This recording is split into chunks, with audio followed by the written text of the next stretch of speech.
අයිබෝන් සුබ දවසක් ප්‍රාර්ථනා කරනවා ඔබට. අද ජනවාරි මාසේ 10 වෙනිදා අදත් අපි සූදානම් වන්නේ පුවත්පත්වල වාර්තා වන තොරතුරු මොනවද කියලා විමසා බලන්න.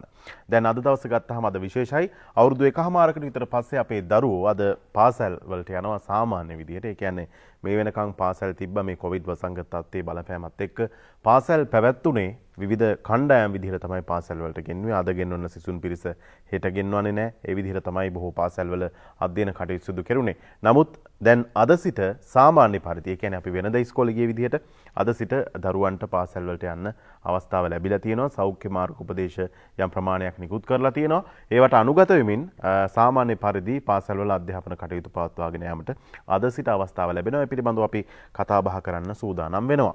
ඒ කාරණාත් එක්ක අද දවසේදී තොරතුරු වාර්තා වෙනවා. තොරතුරු කිහිපයක්ම විශේෂයෙන්ම මේ පෝට් සිටි නැත්නම් කොළඹ වරාය නගරයේ ඊයේ කොටසක් ජනතාව සඳහා විවෘත කරනු ලැබුවා. ඒ පිළිබඳව අද පුවත්පත්වල තොරතුරු වාර්තා වෙනවා. ඒ වගේම චීන විදේශ අමාත්‍යවරයාගේ ශ්‍රී ලංකා සංචාරය පිළිබඳව ජනාධිපතිතුමා සහ අගමැතිතුමා හමු වුණා.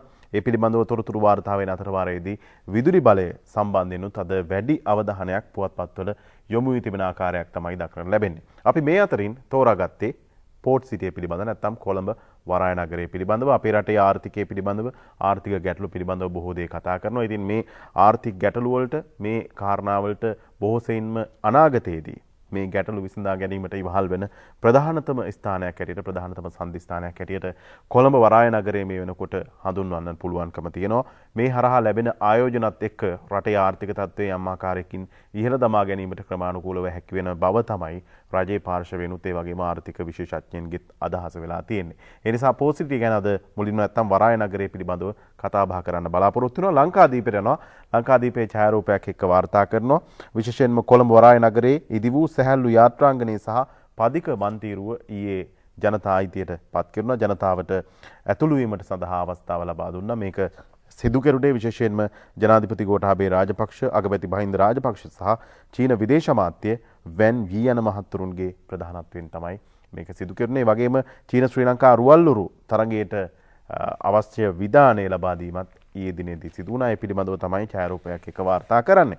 අපි දිනමිනට ගියොත් දිනමිනෙත් තියෙනවා ඡායාරූපයක් එක්ක කොළඹ වරාය නගරයේ ඉදි කර ඇති ඇවිදීමේ මන්තිරුව සහ සැහැල්ලු යාත්‍රාංගණයේ ඊයේ ජනාධිපති ගෝඨාභය රාජපක්ෂ, අග්‍රාමාත්‍ය මහින්ද රාජපක්ෂ සහ චීන විදේශ අමාත්‍ය වැන් යී යන මහතුරුන්ගේ ප්‍රධානත්වයෙන් විවෘත කෙරුණා.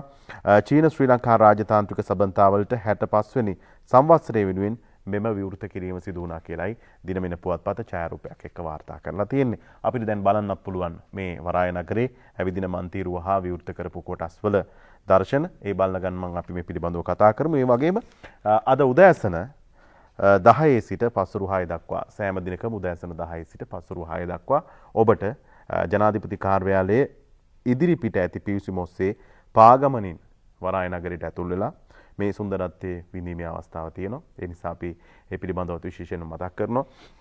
වරාය නගරයේ ඉදි කිරීමත් එක්ක විවිධ දේ කතා කළා. විවිධ අදහස් පළ වුණ ඇතැම් වෙලාවට ලංකාවේ කළුගල් මදි වේ කියලා කිව්වා. මේ වරාය නගරයේ ආශ්‍රිත පනතක් සම්මත කරන අවස්ථාවේදී බොහෝ දෙනෙක් සඳහන් කළා ඇතැම් වෙලාවට වීසා අරගෙන යන්න සිද්ධ වෙයි කියලා. නමුත් ඒ කිසිවක් අවශ්‍ය නැහැ. ඔබට දැන් උදෑසන 10 සිට සවස් 6 දක්වා මේ වරාය නගරයේ දැන්ට විවෘත කරලා තියෙන මේ ඇවිදින මන්තිරුව ඔස්සේ මේකට පිවිසීමේ අවස්ථාව ලබා දීලා තියෙනවා. නැවතත් අපි මතක් කරන්නම් පිවිසෙන්නට හැකියාව තියෙන තැන ජනාධිපති ලේකම් කාර්යාලයේ ඉදිරිපිට ඇති පිවිසීම ඔස්සේ පාගමනින් ඊට ඇතුළු වීමට ඔබට අවස්ථාව තිබෙනවා අද සිට මේ සුන්දරත්වයේ නරඹන්න. ඒ කාරණේ තමයි අපි මේ රූපරාමු පෙළත් එක්ක ඔබට අද උදෑසනම ඉදිරිපත් කරන්න බලාපොරොත්තු වෙන්නේ.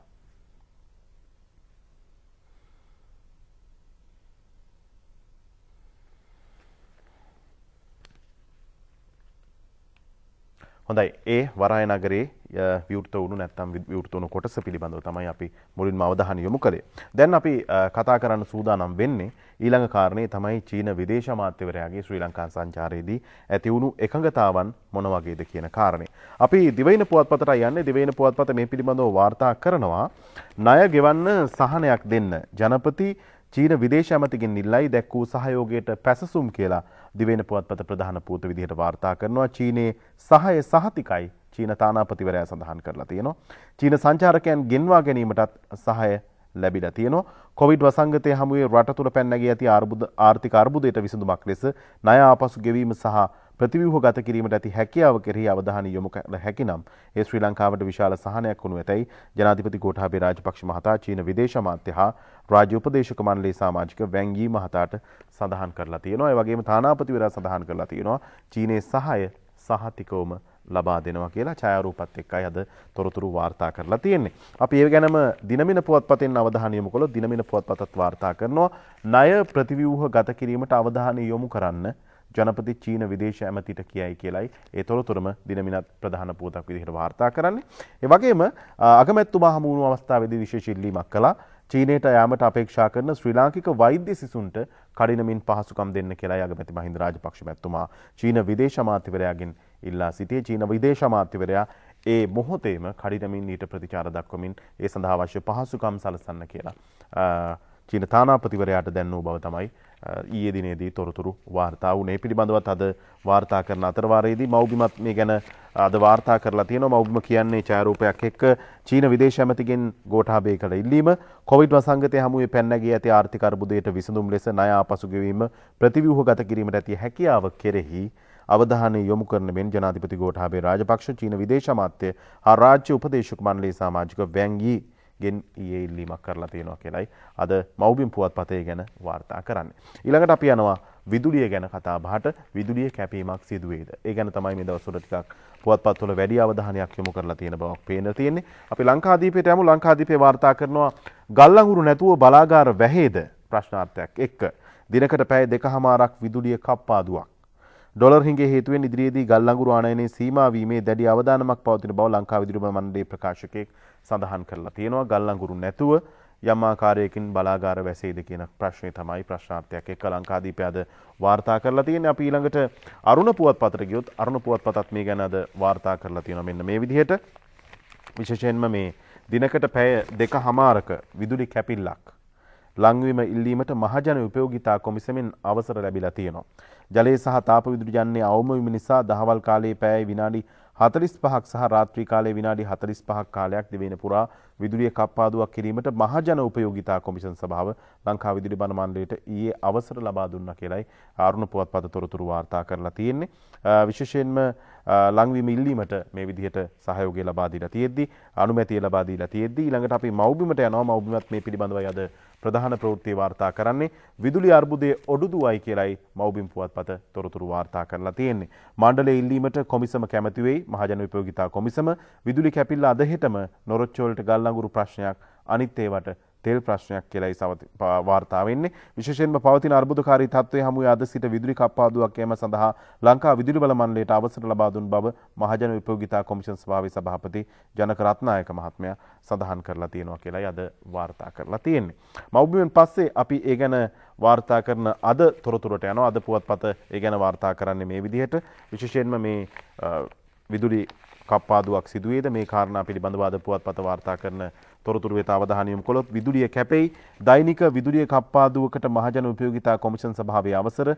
විදුලි කප්පාදුව කිරීමට දැනට අවශ්‍යතාවයක් නැහැ කියලා විදුලි බල මණ්ඩලයේ සාමාන්‍ය අධිකාරී එම්.ආර්. රණතුංග මහත්මයා මේ වෙන විට සඳහන් කරලා තියෙනවා. මේ වන විටත් විවිධ ප්‍රදේශවල දිනපතා ලයිට් කපනවා කියලා තොරතුරක් වාර්තා කරනවා. කොහොමුණත් ඊයේ දිනේදීත් අපි මේ පිළිබඳව විමසීමක් කළා. විදුලි බල මණ්ඩලයේ සාමාන්‍ය අධිකාරීවරයාගෙන් ඔහු සඳහන් කළේ දැනට මේ තියෙන තත්ත්වයේ කළමනාකරණය කරගෙන යාමේ හැකියාවක් තියෙනවා. යම් ආකාරයක ඉදිරි සතියේදී විදුලි ඉල්ලීමේ වැඩිවීමක් සිදු වුණොත් යම් විදුලි කප්පාදුවකට යාමට සිදු වෙනවා. නමුත් දැනට අද හෝ හෙට විදුලි කප්පාදුවක් කිරීමේ අවශ්‍යතාවයක් නැහැ කියලායි සඳහන් කරලා තියෙන්නේ. මේ අතරවාරයේදී දිවයින පුවත්පත තොරතුරක් වාර්තා කරනවා. ලංවීමට ණයට තෙල් දී තෙල් සංස්ථාව පාඩුව වැඩි කරගන්න බැහැ කියලා තෙල් සභාපතිවරයා කරන ප්‍රකාශයක්. තෙල් සංස්ථාවට තවදුරටත් විදුලි බල මණ්ඩලයට ලබන පාඩුව පියවීමට නොහැකියයි තෙල් සංස්ථාවේ සභාපති නීතිඥ සුමිත් විජේසිංහ මහත්මයා සඳහන් කරලා තියෙනවා. ණයට විදුලි බල මණ්ඩලයට දැවි තෙල් ලබා දීලා තවත් පාඩුව වැඩි කරගන්න බෑ කියලයි ඔහු සඳහන් කරලා තියෙන්නේ. කොහොමුණත් අපි දිනමිනට ගියොත් දිනමින වාර්තා කරනවා අද විදුලි කප්පාදුවක් නැහැ. සාමාන්‍ය අධිකාරී එම්.ආර්. රණතුංග මහත්මයා සඳහන් කරන තොරතුර අපි බලමු. මේ පිළිබඳව වැඩිදුරටත් විශේෂයෙන්ම මේ අද දවසේදී විදුලි කප්පාදුවක් කිරීමට සිදු වෙන්නේ නැහැ කියලා තමයි විදුලි සාමාන්‍ය අධිකාරීවරයා සඳහන් කරලා තියෙන්නේ. ඉදිරියේදී යම් ආකාරයකට විශේෂයෙන්ම මේ ඉදිරි දිනවලදී විසන්ධි කිරීමක් සිදු කරන්න සිද්ධ වෙන්නේ වැඩිපුර විදුලි ඉල්ලීමක් සිදු වුණොත් කියන කාරණේ තමයි ඔහු දිනමින පුවත්පතට ප්‍රකාශ කර තිබෙන්නේ. ඒ පිළිබඳව තමයි අපි පුටා ගන්නෙ. ඊළඟට අපි කතා බහ කරන්න සූදානම් වෙන්නේ එන්නත් කරන වැඩපිළිවෙල පිළිබඳව. එන්නත් කරන වැඩපිළිවෙල පිළිබඳව එන්නත් කරන වැඩපිළිවෙල ගත්තාම ජනවාරි මාසයේ 29 වෙනිදා වෙනකොට එන්නත් කරන්නේ ආරම්භ කරලා වසරක් ගත වෙනවා. මේ වසරක් ගත වෙන්න තව දින කිහිපයක් තියෙද්දි එන්නත් කරන වැඩපිළිවෙල සාර්ථක කරගන්න ශ්‍රී ලංකාවට හැකියාව ලැබිලා තියෙනවා. ඒ ගැන අද පුවත්පත්වල තොරතුරු වාර්තා කරන්නේ මෙන්න මේ විදිහට. කොවිඩ් එන්නත් කරන්නේ සාර්ථකයි. ශ්‍රී ලංකාවට අවශ්‍ය මුළු එන්නත් ප්‍රමාණය ලැබී අවසන් රජය අවධාරණය කරයි. දිනමින ප්‍රධාන ශීර්ෂ පාඨය. COVID-19 වසංගතයට එරෙහි එන්නත් කරන වැඩපිළිවෙල සාර්ථක කරමින් ශ්‍රී ලංකාවට අවශ්‍ය මුළු කොවිඩ් එන්නත් ප්‍රමාණය ලැබී තිබෙන බව රාජ්‍යය අවධාරණය කරලා තියෙනවා. දැන් මේ වෙනකොට තුන්වෙනි මාත්‍රාව ලබා දීමේ කටයුතු තමයි සිදු කෙරෙන්නේ. ඒ පිළිබඳව තොරතුරු වාර්තා කරනකොට ඇතැම් පිරිස් මේක ගන්න නැත්නම් තුන්වෙනි මාත්‍රාව ලබා ගැනීමේ යම් ආකාරයක මැලිකමක් දක්වනවා කියලා තමයි වාර්තා වෙන්නේ. නමුත් මේ ඔමික්‍රෝන් වගේ නව ප්‍රභේද ඇතිවීමත් එක්ක තුන්වෙනි මාත්‍රාවක් නොගැනීම යම් ආකාරයක භයානක තත්ත්වයක් ඇතිවීමට හේතුවක් වෙන්න පුළුවන් කියලායි සෞඛ්‍ය අංශ සඳහන් කරලා තියෙන්නේ. මේ අතර වාරයේදී ජනමාධ්‍ය අමාත්‍යවරයා ඉල්ලීමක් කරනවා මිත්‍යාවට හසු නොවි ඉක්මනින් බූස්ටර් ගන්න කියලා. පසුගිය දවසක ජනමාධ්‍ය වේදීන්ට එන්නත් ලබා දීම තුන්වෙනි මාත්‍රාව ලබා දීම ජයවර්ධනපුර රෝහලේදී ආරම්භ කරනවා. එහිදී අමාත්‍යවරයා තුන්වෙනි මාත්‍රාව ලබා ගත්තා. ඉතින් දල සලහපෙරුම ජනමාධ්‍ය අමාත්‍යවරයා සඳහන් කරන්නේ මිත්‍යා මතු වලට හසු නොවි මිත්‍යාවට හසු නොවි ඉක්මනින්ම බූස්ටර් එන්නත ලබා ගන්න කියලා. සමාජ මාධ්‍ය ඔස්සේ විවිධ කතා මේ පිළිබඳව පළ වෙනවා. ඔය එන්නත් ගෙන්නීමේදී විශේෂයෙන්ම සයිනෝෆාම් එන්නත ගෙන්වන අවස්ථාවේදී විවිධ කතා පතුරවන ලැබුවේ නිසා සයිනෝෆාම් එන්නත දීර්ඝ කාලයක් ශීතකරණවල තබන්න සිද්ධ වුණා එන්නත ලබා නොදී. ඉතින් මේ විදිහට එන්නත් කරන වැඩපිළිවෙල අසාර්ථක කරන්න විවිධ ක්‍රමෝපායන් ක්‍රියාත්මක වන අතර වාරයේදී ආරක්ෂක අංශවල සෞඛ්‍ය අංශවල මේ සියලු දෙනාගේ දැඩි කැපවීම මත පරීක්ෂණවල ප්‍රතිඵල ලබාගෙන එන්නත් කරන වැඩපිළිවෙල සාර්ථකව මේ වෙනකොට ශ්‍රී ලංකාවේ ක්‍රියාත්මක කරලා තියෙනවා. මේ වෙනකොට අවුරුදු 12ත් 15ත් අතර දරුවන්ටත් එන්නත් කරන වැඩපිළිවෙල ක්‍රියාත්මක වෙනවා. ඒ වගේම තමයි බූස්ටර් එන්නත් නැත්නම් තුන්වෙනි මාත්‍රාව ලබා දීමත් මේ වෙන විට ක්‍රියාත්මක වෙනවා. ඒ වගේම සියලුම එන්නත් ඔග මේ වෙනකොට ලංකාවට ගෙනල්ලා අවසන් කියලා තමයි තොරතුරු අද වාර්තා කරලා තියෙන්නේ. අපි ඒ වගේම පාසල් ආරම්භ කිරීම පිළිබඳව අද පුවත්පත් තොරතුරු ආරම්භයේදීම ඔබට මතක් කළා. දිනමින පුවත්පත වාර්තා කරනවා අද සිට සියලු පාසල් සාමාන්‍ය පරිදි පැවැත්වේ කියලා. රජය හා රජයේ අනුමත පෞද්ගලික පාසල්වල සියලු සිසු සිසුවියන් අද සාමාන්‍ය පරිදි පාසල් වෙත කැඳවීම සිදු කරනවා කියලායි මේ තොරතුර වාර්තා කරන්නේ. අපි මේ පිළිබඳව අද පුවත්පතිනුත් තොරතුරක් උපුටා ගන්න බලාපොරොත්තු වෙන එක තවත් කාරණා කිහිපයක් ඇතුල් වෙන නිසා පාසල් අද සිට ක්‍රීඩා උත්සව ඇතුළු සාමූහික ක්‍රියාකාරකම් වලටත් නිදහස කියලායි වාර්තා කරන්නේ. සාමාන්‍ය පරිදි අද සිට ආරම්භ පාසල් කටයුතු වලදී ක්‍රීඩා උත්සව ඇතුළු අනෙකුත් සාමූහික ක්‍රියාකාරකම් සඳහා අවශ්‍ය නිදහස ලබා දී ඇති බවත් කෙසේ වුවද ඒවා සෞඛ්‍ය මාර්ගෝපදේශ වලට යටත්ව සිදු කළ යුතු බවත් සෞඛ්‍ය අමාත්‍යාංශයේ නියෝජ්‍ය අධ්‍යක්ෂ ජෙනරාල් විශේෂඥ වෛද්‍ය හේමන්ත හේරත් මහත්මයා සඳහන් කරලා තියෙනවා කියලායි අද තොරතුරු අද පුවත්පත වාර්තා කරලා තියෙන්නේ. අපි ළඟට යනවා දිනමිනට. දිනමින පුවත්පතේ වාර්තා වෙන තොරතුරු කිහිපයක්.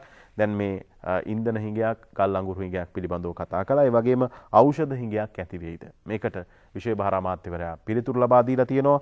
ඖෂධ හිඟයක් ඇතිවීමට කිසි විටකත් ඉඩ තබන්නේ නැහැ කියලා. මේ රට තුළ කිසිදු ආකාරයකින් ඖෂධ හිඟයක් ඇතිවීමට ඉඩ නොතබන බව සෞඛ්‍ය අමාත්‍ය ආචාර්ය කෙහෙලිය රඹුක්වැල්ල මහත්මයා සඳහන් කරලා තියෙනවා.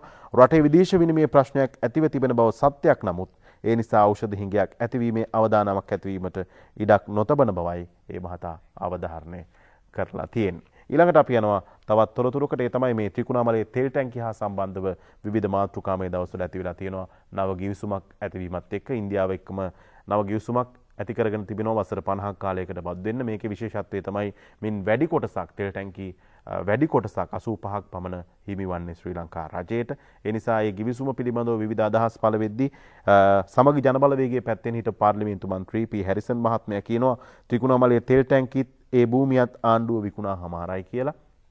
සමගි ජනබලවේගය තමයි මේ විදිහට කතා කරන්නේ. 2003 වසරේදී මේ අවුරුදු 35කට බදු දීමක් සිදු කරනවා. ඒ වගේම ත්‍රිකුණාමලයේ තෙල් ටැංකි කිවිසුමේ වැරද්දක් පෙනෙන්නේ ඉන්දියාව පැත්තෙන් බලන අයට කියලා අමාත්‍ය විමල් වීරවංශ මහත්මයා කියනවා. මේ ත්‍රිකුණාමලයේ තෙල් ටැංකි සම්බන්ධ කිවිසුමෙන් යම් ආකාරයේ වැරද්දක් පේන්නේ ඉන්දියාව පැත්තෙන් මේ කිවිසුම දිහා බලන කට්ටියට කියලායි විමල් වීරවංශ අමාත්‍යවරයා සඳහන් කරන්නේ. ඒ ත්‍රිකුණාමලයේ තෙල් ටැංකි ගැන පිළිබඳ කතා බහ තවත් තොරතුරු බොහොමයක් තියෙනවා. අපි කෙටි විරාමයකින් පස්සේ ඒ ගැන කතා කරමු.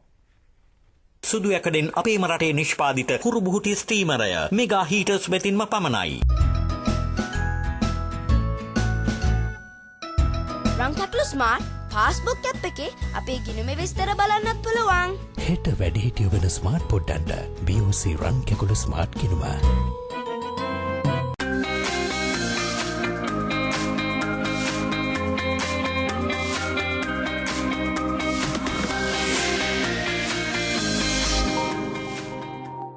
SLT Mobitel පුළුල්තම ආවරණයක් සහිත වේගවත්ම මොබයිල් 4G ජාලය. රැඳී සිටින්න අප සමගම.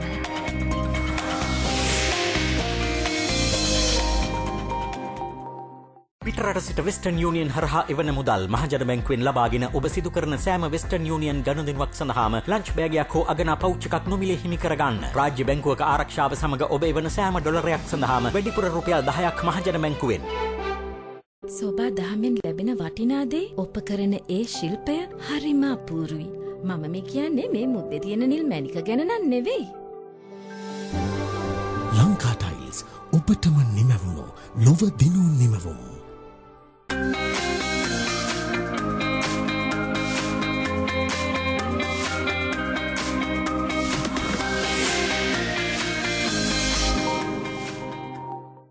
විනිල් මහත්තයා අපට දීපු ජාත්‍යන්තර මිල නිසා අපි ගොඩ ගියා මල්ලි. විනිල් මැණික් කාවත්ත.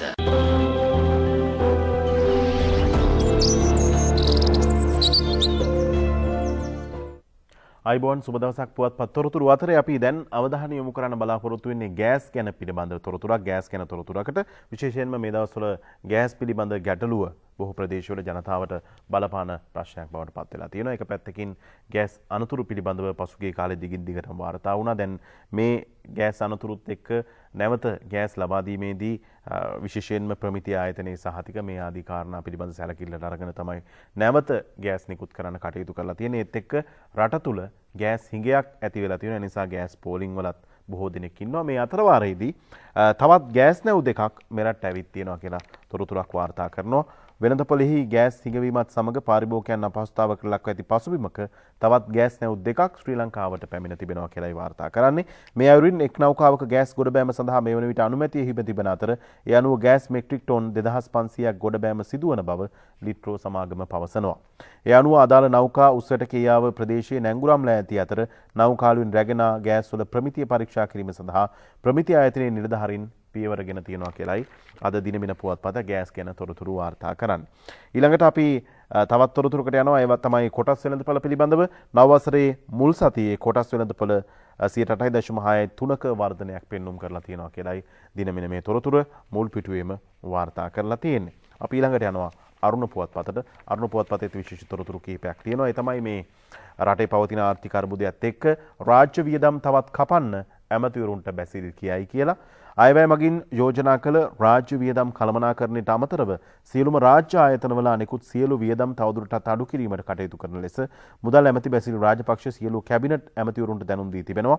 ජනාධිපතිවරයාගේ ප්‍රධානත්වයෙන් පැවති ඇමති මණ්ඩල රැස්වීමේදී සංදේශයක් ඉදිරිපත් කරමින් මෙම දැනුම් දීම සිදු කරලා තියෙනවා කියලායි අරුණ පුවත්පත මුල් පිටුවේම ප්‍රධාන පුවතක් විදිහට වාර්තා කරලා තියෙන්නේ. ඊළඟට අපි අරුණ පුවත්පතෙන් තවත් තොරතුරක් උපුටා ගන්නවා. මේ හාල් මිල ඉහළ යාම පිළිබඳව විවිධ චෝදනා එල්ල වෙද්දී හාල් මිල ඉහළ යාම මංකොල්ලයකි සමස්ත ලංකා සහල් මෝල් සංගමය කියනවා. වැඩි දවසක් යාමට මත්තෙන් වෙළඳපොලේ සහල් කිලෝවක් රුපියල් 200 වනු ඇතැයි සමස්ත ලංකා සහල් මෝල් හිමියන්ගේ සංගමේ සභාපති බී.කේ. රංජිත් මහත්මයා පවසනවා. මේක මංකොල්ලයක් කියලායි ඔහු සඳහන් කරලා තියෙනවා.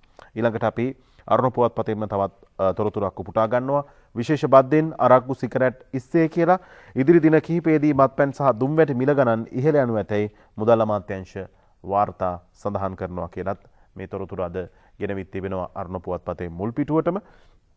ඊළඟට අපි යනවා මේ දවස්වල මේ එක පැත්තකින් පොඩි කතාබහක් තියෙනවා පෙට්‍රල් සංයුතියේ යම් ආකාරයක වෙනසක් තියෙනවද කියලා. නමුත් පෙට්‍රල් සංයුතියේ බිඳුවකවත් වෙනසක් නැහැ කියලායි විශේෂ බාර අමාත්‍ය උදේ කම්මන්පිල මහත්මයා සඳහන් කරලා තියෙන්නේ. පෙට්‍රල් සංයුතියේ කිසිම ආකාරයක වෙනසක් සිදු කරලා නැහැ.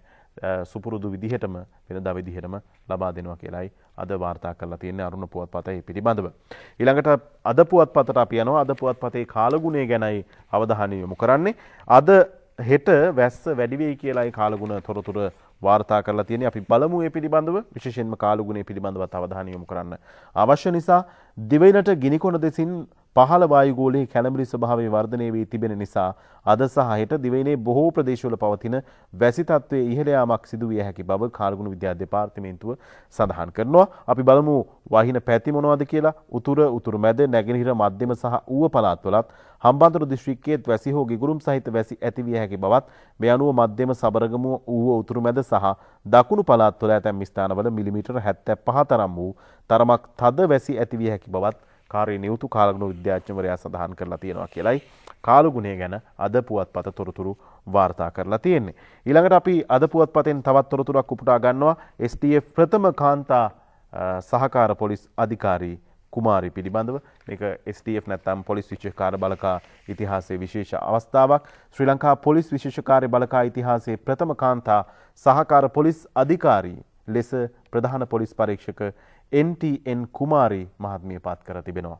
1977 දී ශ්‍රී ලංකා පොලිස් දෙපාර්තමේන්තුවට බැඳෙන කුමාරි මහත්මිය 1997 මැයි 31 වෙනිදා විශේෂ කාර්ය බළකායට එක් වෙලා තියෙනවා. ඉතින් විශේෂ කාර්ය බළකායේ පොලිස් විශේෂ කාර්ය බළකායේ විශේෂ සලකුණක් සනිටුහන් කරමින් ප්‍රථම කාන්තා සහකාර පොලිස් අධිකාරීවරිය ලෙස ප්‍රධාන පොලිස් පරීක්ෂක NTN කුමාරි පත් වුණු තොරතුරු තමයි අපි උපුටා ගන්න. දැන් අපි දන්නවා පොලිස් ස්ථානාධිපතිවරියන් කිහිප දෙනෙකුත් දැන් පත් වෙලා ඉන්නවා. පොලිසියේ ඉහළ තනතුරුත් දරනවා. දැන් පොලිස් විශේෂ කාර්ය බළකායටත් ඔන්න සහකාර පොලිස් අධිකාරී කෙනෙක් ඉන්නවා කාන්තාවක්. ඊළඟට අපි යනවා දිවයින පුවත්පතට. දිවයින පුවත්පත වාර්තා කරන තොරතුරු කිහිපයක්. ඒ තමයි විදේශ ශ්‍රමිකයන් එවන මුදල් රුපියල් කිරීම අනිවාර්ය නැහැ කියලා මහ බැංකුව සඳහන් කරලා තියෙනවා. විදේශවල ඉන්න ශ්‍රමිකයන් එවන මුදල් රුපියල් කිරීම අනිවාර්ය නැහැ. ඒවා ඩොලර් වලින් ඕනනම් තියන්නත් පුළුවන්. මේ මුදල් ඒකක වලින් තියන්නත් පුළුවන් කියලායි මහ බැංකුව නිවේදනයක් නිකුත් කරමින් සඳහන් කරලා තියෙන්නේ. ඒ වගේම ප්‍රවීණ රංගන ශිල්පී රොබින් ප්‍රනාන්දු දිවිසැරිය නිමා කරපු තොරතුරු අපි මේ වෙනකොටත් දන්නවා. අද පුවත්පත්වලත් වාර්තා කරලා තියෙනවා.